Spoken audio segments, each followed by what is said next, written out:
사랑초가 보이고요. 흑룡, 검정 맹문동입니다.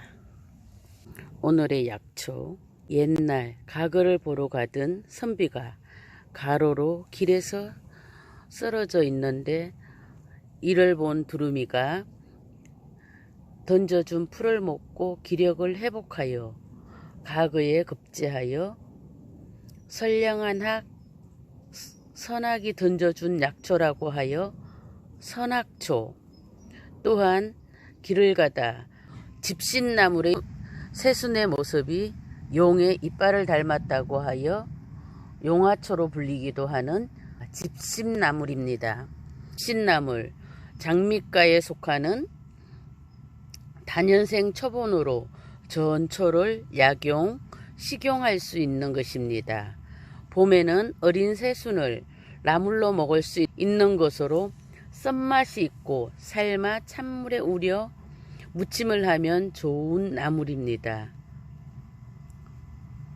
집신나물의 약용은 여름에서 가을까지 잎과 줄기가 무성하였을 때 채취하여 손질하여 햇볕에 말려 약용으로 사용할 수 있는 것이랍니다. 나물의 묵은 줄기입니다. 묵은 줄기가 50cm 이상 키가 자라는 것으로 집신나물, 선악초, 지혈작용이 뛰어난 것으로 폐, 기관지가 허약하여 지속되는 기침, 객혈, 토혈에 도움이 되는 것으로 여성의 자궁 관련 질환에 매우 안정적인 효과가 있는 것이라고 합니다. 선악초, 2019년 동물 실험에서 위점막 손상을 효과적으로 개선하고 질병의 발생의 원인이 되는 염증 완화 작용에 뛰어난 것으로 항염증이 우수한 것이라고 합니다.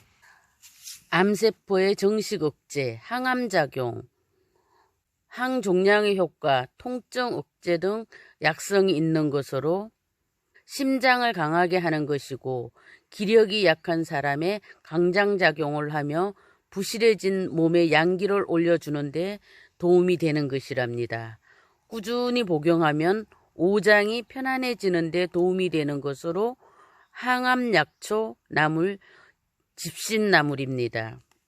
새잎이 있는 뱀딸기.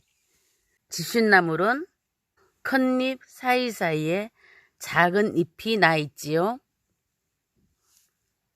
요것은 양지꽃입니다.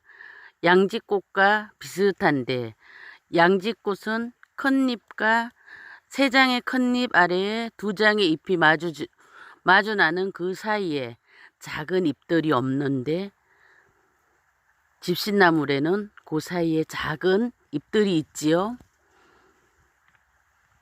또한 집신나물은 위로 지상부로 크는데 양지꽃 땅바닥을 기면서 자라고 요렇게 꽃이 요렇게 피는 것은 양지꽃이랍니다. 집신나물과 비슷한 잎들은 뱀무, 뱀딸기, 양지꽃 비슷하지만서도 자세히 관찰해 보면 서로 다른 점이 있답니다. 오늘은 집신나물에 대하여 알아보았습니다. 언제나 건강하게 화이팅입니다.